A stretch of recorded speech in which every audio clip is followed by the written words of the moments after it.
he can do away with all sin, and then one day he will do away with it. That's right. But in God's providential and sovereign care, he gives man an opportunity to make certain decisions. That's right. That's right. Being a child of God or not being a child of God, God has given us choice. He made us not robots, that whereby he forces us to serve him.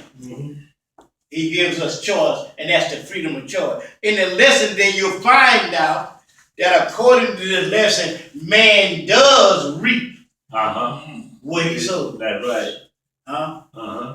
But in God's providential care, he permitted some things to happen in the lesson today to get us to where we need to be and also work out a plan of salvation. That's it. That's it. Everything that God allows to happen has purpose. So in the lesson today, we find a lesson where or a dysfunctional family. Beginning with mother and father, they say one loved Jacob and the other one hated Esau. Parents.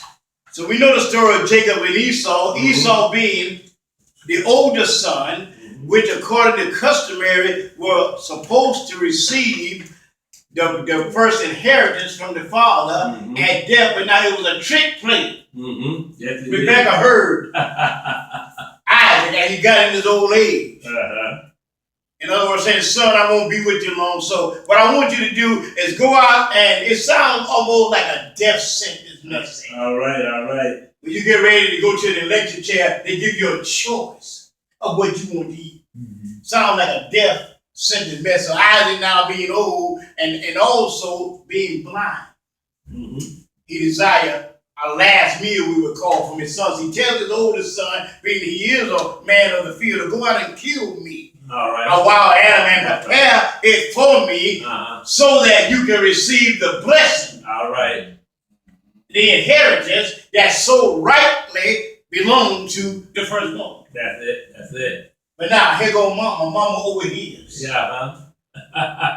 The story about so mama loved Jacob a little bit more. Playing favorite is dangerous. It breaks the family up. Mama loved, now it did say, that Esau being the oldest one, whether you love him or not, he have a right. That's right. To the inherit. But mama loved Jacob a little more than Esau, so she plots a plan against her own husband. Tell her son, I heard your father saying to your brother that you want him to go out and kill him, a wild animal, and feed it to him, and so that he can receive. The blessing. But in mama heart, I don't think he might be the oldest, I don't think he deserves the blessing. That's right. So we're going to do something here. We're going to pull a trick. So you come in and you go kill, and see the danger of compromising.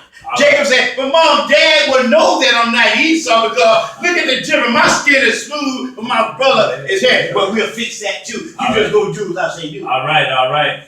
So she made him some gloves with hair on it. Of one of the kids that Jacob went out and killed and came and put them on his hand. It also took some. And when Jacob went into his father, being black, God will warn you. Yes, it is. He said, wait a minute, you sound like Esau. You sound like Jacob, but you feel like Esau, because I know Esau's hair, but your voice don't sound right. That's right. But as the story folds on, he said, no, it is I. I'm your oldest son, Daddy. Ain't that good? It's me. I'm a little hoarse today, so I just don't sound. All right. I'm putting that in the story.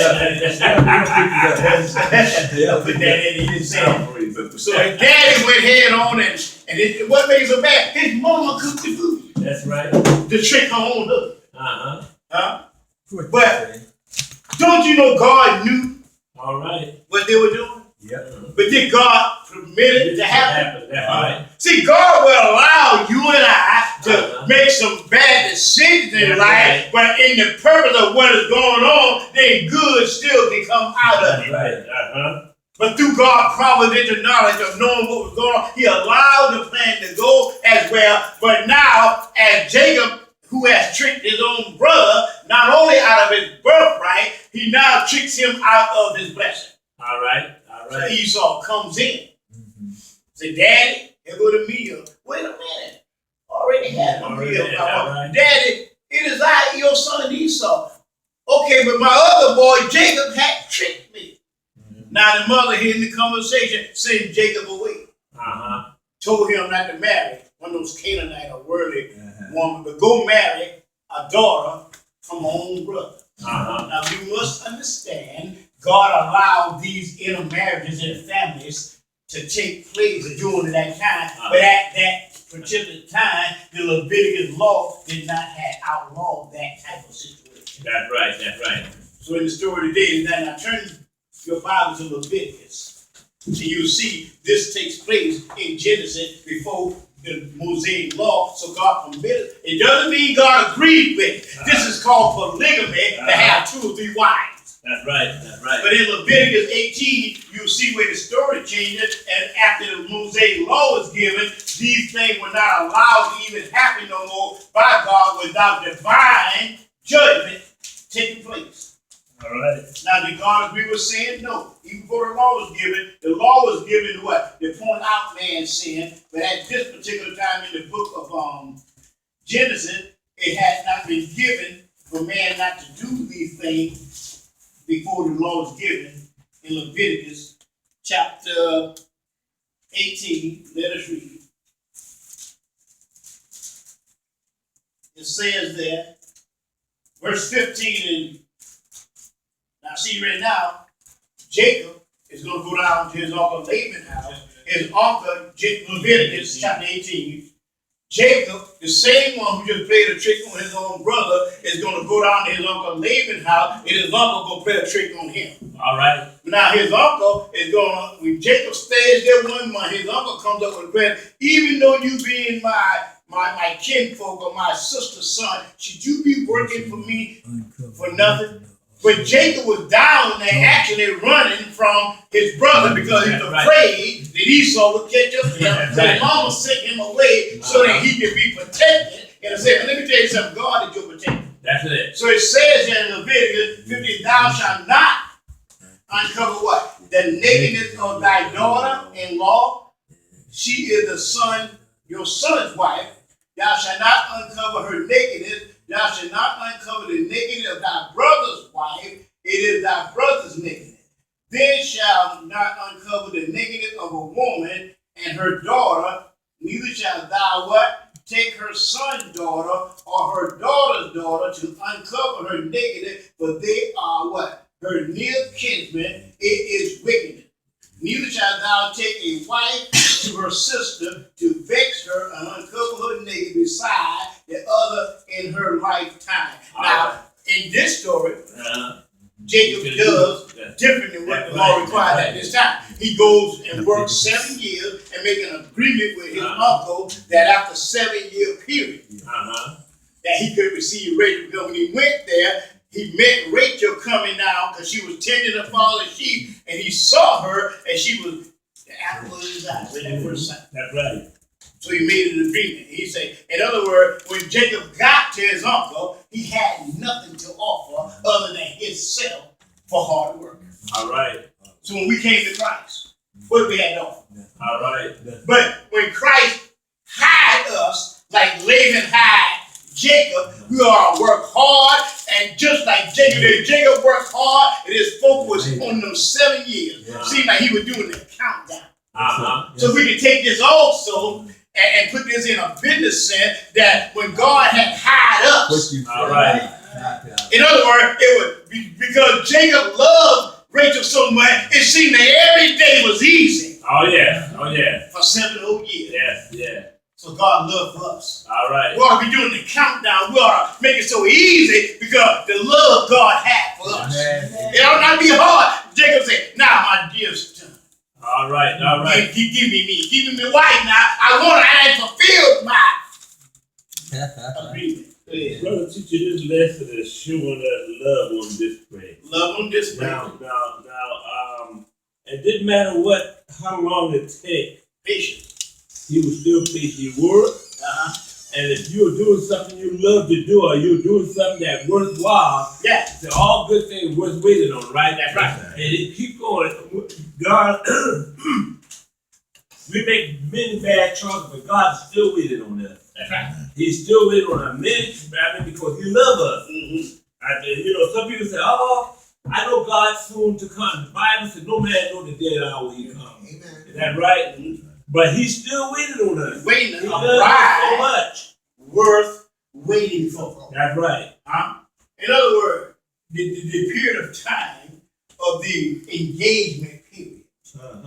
Brother Brian ain't too long got mad. I seen a focus on Facebook about how he was joyous about his 1 year anniversary and all the time that perhaps he spent with his spouse, it was worth waiting on that. Right. So right. This is a picture paints us also of a bride, the church. It's right. Christ's bride. Right. And a bride, because Christ is what? The sanctifier of his bride. So Jacob worked hard for 7 years, but as you work for the Lord, you got to understand you will run into some disappointment. Oh yeah. Jacob worked 7 years only to be food or to reap what he had just sown and to be disappointed. See, sometimes even through disappointments, God didn't allow this to happen to destroy Jacob. But to show Jacob that you cannot do evil and expect not for evil to come back. So here's the thing.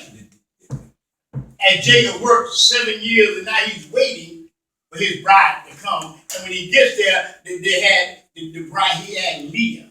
The Bible speaks of Leah being not so good looking as Rachel was. Right. But see, everybody wants something beautiful, don't they? That's right. So the beauty that Jacob saw in Rachel, no matter what it took, no matter how hot the heat was, and when we as believers, the beauty that we know that as he was in Christ, we are not mind. Amen. The only thing about this lesson, we can't fulfill. That's right. Our duty at the end of 7 years. The only thing to release us is what? Is death. But Jacob kept working, as the story goes on, a bride we're waiting for. Now, when Jacob had disappointment, now look at how the lesson happened. Even though Jacob didn't desire Leah, it was what? 2 children born in that relationship. That's right. Because you got to understand, all down through the time, the Bible always talks about males being born. And at this time, Uncle Laban didn't have nothing according to what? Those 2 daughters. There was no male given to Uncle Laban, which was Rebekah's brother, which is Jacob's uncle. So now, some male child coming on the scene, and not only that, according to their custom, when the man would get married, they're supposed to have a 7-day feast. That's right. Yeah, because it was a grand celebration that was about to take place, and the witnesses were to be there. A bride were waiting for. In this picture, we can see how Christ waits on us. The church, because when he gets done with the church is not the bride. It ought to be now. But according to the Bible, Christ is going to sanctify his bride and get them ready to present to him himself. What a beautiful bride. Turn to your feet. Chapter 5. Brother teacher, this one we also see Leah had to have some resemblance of her sister. But Jacob wasn't able to see her face because it was in a veil. Right. So he just knew that he was married. Amen. What he had worked for. Amen. See, and also, before we go to the marriage part, we want to see how committed All right. Jacob was Amen. to the Greek. Because he looked it forward, even in his disappointment, he still looked it forward to a better future. Because he worked hard for what he wanted. And how about us as believers? We want eternal life. And we know we can't work for eternal life, but in that period of waiting on that glorious state, how hard are we working? Amen. For the Lord. Are we off duty? Have we retired? Some of us have retired. That's a good question. Waiting on a check to But he to let us look at Ephesians. regards to what we do. Yes. No matter what Jacob did, no matter what Jacob did, I look at myself. What kind of wretch I was. All right. Before Christ found me. That's right. And I wonder to myself sometimes if I'd have been in a position Christ was in, knowing what I was and what I accept myself. And now we look at one another every day, come to church, and we can't accept. You ain't gonna say that. We can't accept one another. We say it. What you say? we never look at what we done. And see, in this lesson, no matter what downfall this family had, God had made them a promise. And when God made a promise, he gonna fulfill. That's it. He had promised Abraham, the granddad of Jacob, that he was going to make him a father of many nations. But God had a method to get to where he wants to that we would not accept. That's right. No matter, he allowed trickery to happen. He allowed intermarriage and family to get to the point where he wanted us to get. And all this paints a picture of how God is going to get the church and Israel. That's right. That's it. Whatever method he uses. When you do a certain job, you use one method. The method you use might not work for me. All right. But it still works. So in Ephesians, look at chapter 6, how Jacob worked hard for his earthly master, which is his uncle. First of all, his uncle had tricks up his sleeve too. You my kinfolk, should you be working for me? Nothing. Now, in Laban's mind, I'm quite sure the story doesn't say anything about Leah's and Rachel's mother or who their mother was, but in Laban's mind, still yet, his motive did not really work so honest. Wait a minute, son, you here for a whole month. Should you be working for me for nothing? What would you have? See, the enemy always got something to offer you that's fleshy. So he wanted what? He saw Leah, but his mother had already told him to go down and marry one of her uncle's, her brother's daughter, because she didn't want him to marry a Canaanite one to work with. So now look at what it says in Ephesians 6 and 5. Servants, be obedient to them that are your masters, according to what? The flesh, with fear and trembling, and singleness of heart, as unto the Lord. Now, servants here represent slaves to your masters according to the flesh, your earthly boss. So, God expects us to have respect and work hard and give our earthly leaders our honest day's work. What do you think God expects? All right. Because what we are doing as Christians, and not so much to our earthly boss, but it's an as unto Christ. Because he is the one you think your earthly boss, the one he might print your paycheck, but it is God that pays you. That's right. So you think your boss man pays you, don't go to his job. But it's God that is in control of this world. So verse 6 says, not without servants, as men pleasers, but as servants of Christ, doing what? The will of God from the heart. It's amazing how heaven comes down to earth. What we do on earth also paints a picture of how we are responding to heaven's will. So when we're working on an earthly job, even as slave owners in our land, what we are doing are supposed to mirror what? The will of God. That's right. Now on our earthly job, buddy come up to you, hey man, you live in a slave, but today he ride around in that night Cadillac and man, let's take a 40-minute break. God watching. All right. Now we did not with our servant, not just when the boss man is looking. You know what? God is always looking. And he's talking about slaves. And we know in this day and time, we don't have a whole lot of slaves that we did now. But in Christianity, we still are what? Paul's I'm a born slave of Jesus Christ. In other words, a slave moves at his master's what? Command. A slave don't, and then think about it, a slave don't own nothing. That's right. You don't own nothing. You don't own nothing. I don't own nothing. That's right. So if I don't own nothing, why am I jumping on folk for walking across my grass? Come on, preacher. That's right.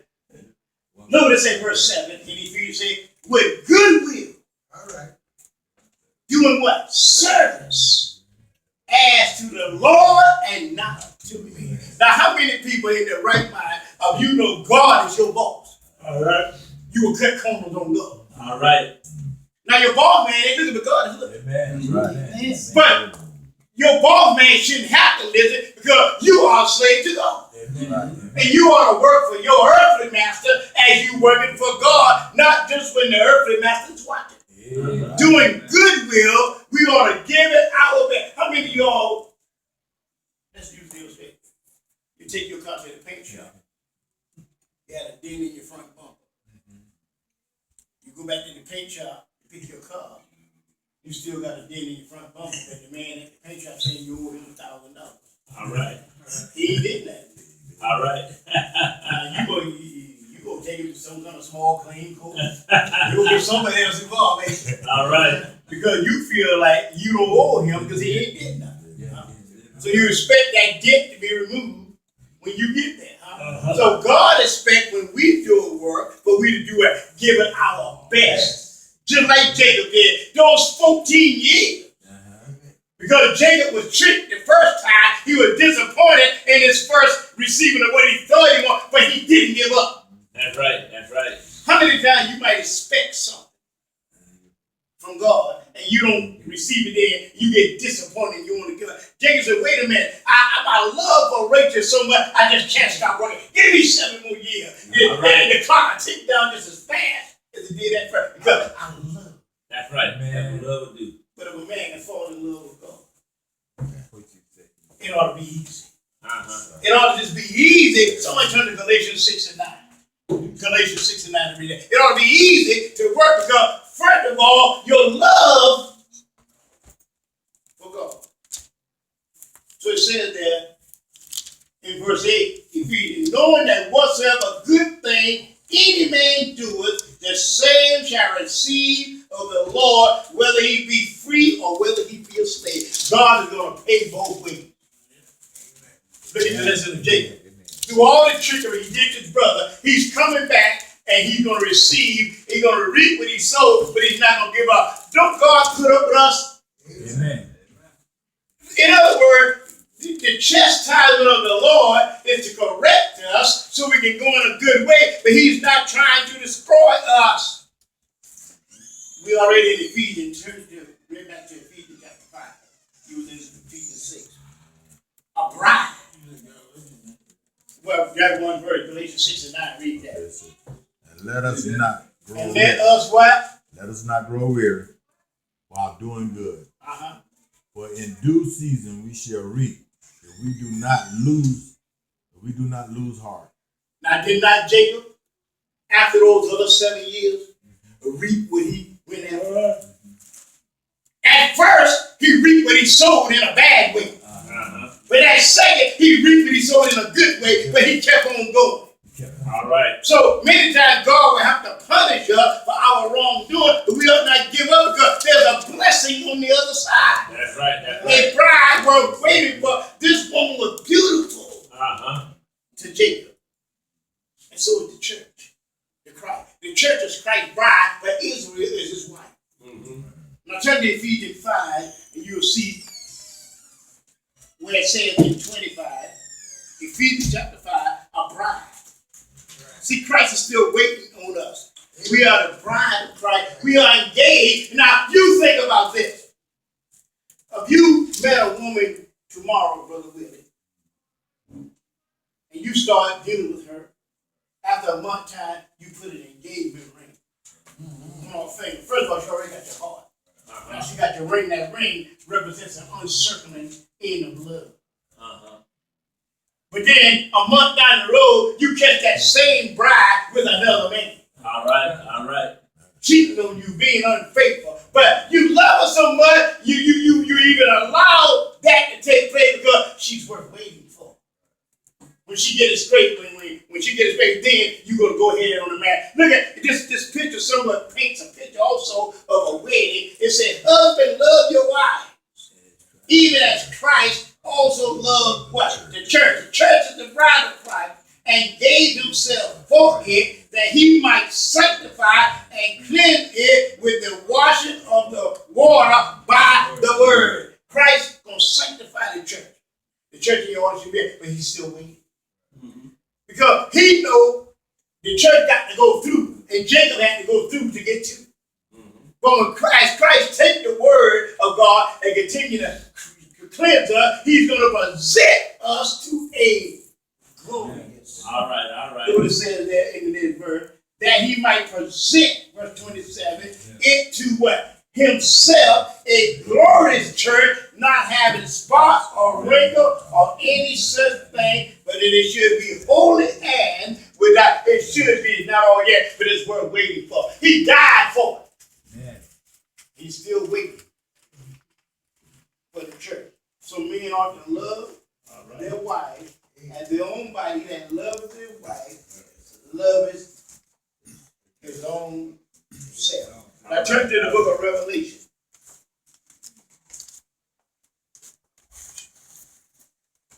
A bride worth waiting for. Oh, yeah. See, when we see the beauty in the Lord Jesus Christ and what he has said to us in his word, we ought to be what? Be working very hard as Jacob did. Turn to Revelation chapter 21.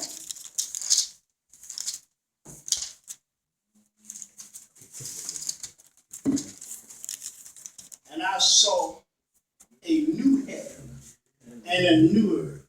For the first heaven and the first earth were passed away, and there was no more sea. And I, John, saw the holy city, the new Jerusalem, coming down from God out of heaven, prepared as what? A bride adorned for her husband. And I heard a voice out of heaven saying, "Behold, the tabernacle of God is with man, and he will dwell with them, and they shall be his people, and God himself shall be with them." This is a picture of how Christ is going to bring all the believers together in the new Jerusalem. But it's worth waiting for. Now you see that, and also in chapter 22, it talks about Israel being the wife of God. In chapter 22. Let me see which verse it is.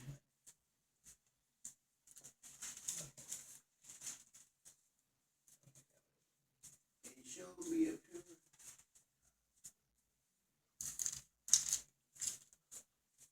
I know I had it.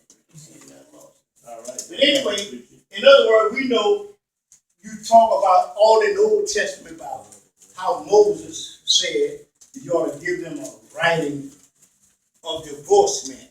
So in order to have a right of divorcement, that means you must be married. So he said, Israel is my wife, but the church is what? My bride. So there's a period of time that God is still waiting on us as a church, just like Jacob waited 14 years till he accomplished and fulfilled his covenant agreement with his uncle Laban, and then he received what? The bride of his life. So we got to understand that even as the church, the reason he waits on us, because he knows what he has for us. I know I had the scripture written down, but I just don't see it right now. So that's not, but we do know that according to the Bible, it talks about Israel being God's wife. They were what? The chosen people of God from what? From the foundation of the world. So we must realize, even in God's providential knowledge, he will allow some things to go on, but then we still have to reap what we sow, whether it's good or bad. You see, brother teacher, we need to look at that thing. We might say that God approved everything in the Bible. But God don't approve everything in the Bible. God didn't approve that big lie the devil told. All right. He told Adam and Eve in the garden. All right. God didn't approve that. So you got to be careful. See, that's why you need to try to read, and before you read your Bible, you need to pray for God to give you understanding. Oh yeah. Oh yeah. Because God permits some things to happen doesn't mean he does approve of it. They come at a point in time. Now look what it says in Revelation 21. He had overcome it, shall inherit all things, and I will be his God, he shall be my son. But the fearful and unbelieving, and the abominable, and the murderers, and the whoremongers, and the sorcerer, and the adulterer, and all liars shall have their part in the lake which burneth with fire and brimstone. This is the second death. All right. But has he done that yet? All right. You still got liars hanging around. You still got abominable people hanging around. You still got whoremongers, but it's going to come in a future time. Yes. When God is going to, all these things are going to do, but he's still what? Having patience with us. It took Jacob patience. Now somebody lied to you one time. You might not want to have no more to do with it. Huh? But it took Jacob another 7 years to receive Rachel. Now Laban told another lie, said that it was custom that the older daughter had to be married before the first daughter. But then if that was really a true cousin, why didn't he tell Jacob that at first when Jacob decided he worked for him? Why did he say, Jacob, now you got to understand this. All right. You want Rachel, but Rachel's my youngest daughter. You got to get Leah first. Then you got to get Rachel. Then maybe Jacob, no matter how beautiful he was. But see, when God has something in plan, God's plan has to go according to plan. Amen. Even if some wickedness might go on within that plan, God will chastise the children. You remember Jacob wrestled with God. Jacob didn't get away from because he did his brother wrong. He had to encounter punishment for what he did, but God was still with him. And I like the way he did. He said, if you told us I ain't going to tell you. Tell you blessed. We can't turn God because what God does, he chased and chastised every one of us that we might what? Be a better people. So we got to understand a bride that's worth waiting for. It takes patience.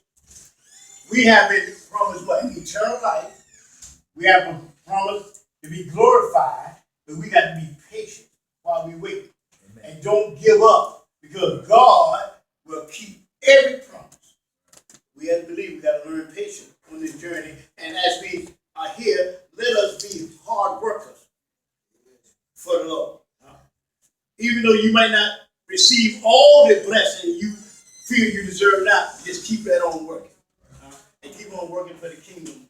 Feel the second you will reap if you faint not. God bless you. That's all we have for today. We have anyone just want to say something about what he got from the lesson or whatever? This is a wonderful lesson. We don't have to go to God to nobody but God. See, God see everything. God saw the tricks that Jacob pulled. When Jacob didn't get away with what he did, he had to pay for what he done. But then God still was with him. We do wrong, God is still with us. A bride worth waiting for. And Christ is still waiting on the church. To be the church he wanted to do. But it's worth waiting, though when he gets done, he's going to glorify the church.